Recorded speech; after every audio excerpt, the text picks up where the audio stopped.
I'm Emilia, and a bit over a year ago I made this video about the book When the Stars Alight, and it just so happens that the sequel to that book came out recently and I have some thoughts. So let's talk about it. First things first, I received an ARC for this book, same as with When the Stars Alight, but this time I also went ahead and pre-ordered the paperback, so I ordered both of them to come when the second book came out, and I have been eagerly awaiting them for months. It occurs to me that I should have bought the novella for the series as well in paperback, but with like Swedish import fees and times, it will have to wait a while until I give myself that headache again. But remind me to buy it along with the third book when that comes out.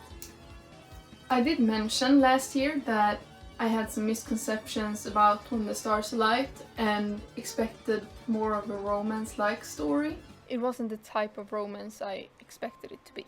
This time, my expectations were in line with what I got, and I was blown away.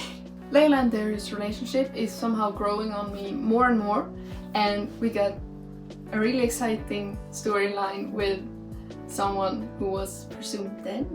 And overall there were just a lot of really great tie-ins from the first book, even if some of them were just bits and pieces and breadcrumbs leading into the third book, hopefully. I mean, I had a moment where I silently screamed because they named the vehicle after the missing scientist person, and I mean, that might be one of my favorite plot lines actually. And I will also say that while the novella is kind of separate from the main story, it does follow a character that we meet for the first time in the second installment of the main series. And while I do believe her scenes just stand alone without the novella, having read the novella first made a huge difference for me. But I think maybe that's also because I need time to care about the characters. The more time I get, the more I care about them. And also, first impressions are important, and the first impressions are pretty different if your first impression is in We Will Devour Tonight or in the novella. Overall, I think that's one of the things that Camilla Andrew does really well. I mean, apart from the world building and the beautiful prose and the making you hungry with food descriptions, but her characters really feel like real people, and the more you get to know about them, the more you understand their previous and future actions, and in some cases you also kind of change your view of them over time. So while first impressions are important, of course, I do feel like she's not afraid to make unlikable characters who become more likable with time, and Serafina is a great example of this. I am sure that my impression of her would have been drastically different if I hadn't read her backstory already. And in the same vein, my view on the main characters have changed drastically since a year ago. I mean, I still don't think I would like to be friends with them in real life, but they have grown into a more interesting couple to read about. And just to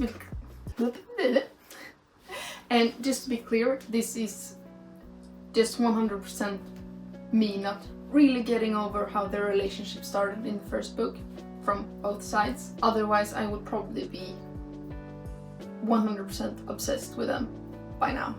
And I really believe that these characters are well crafted and developed, and I know they're not supposed to be good people, but I still want to address the fact that there's kind of a dark cloud hanging over them that is 100% on me. That kind of unfaithfulness that started their relationship is a deal breaker for me, and that's probably why I really struggled to connect with them in the first book. It wasn't as big of a problem in this book, mostly because I kind of forgot about it for the most part. But it still leaves a bad taste in my mouth whenever I think about it. And like I said, I know this is 100% on my own morals. I still believe these characters are really well done and they are still interesting to read about. And yes, I can 100% get over everything else these characters have done. This is, like I said, the second installment in the series, and without spoiling anything, We Will Devour the Night ended in a mess, because of course it did.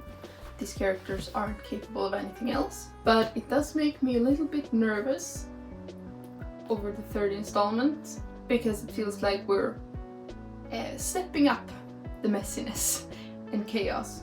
And while I would like to say, well, how bad can it get? I don't think I can imagine.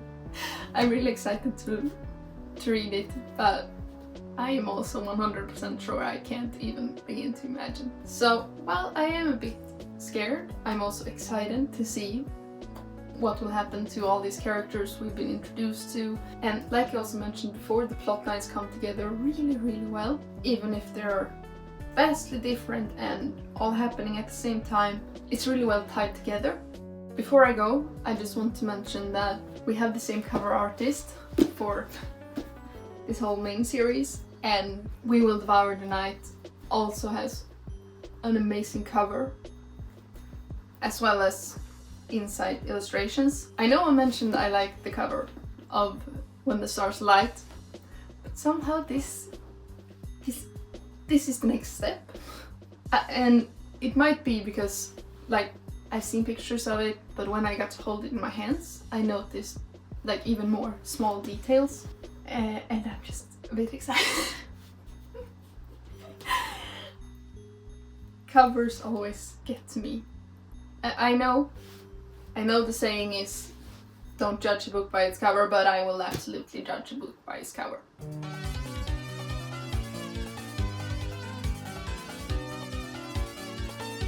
Thank you so much for watching. Have a great adventure, and I hope to see you in the next video. Bye!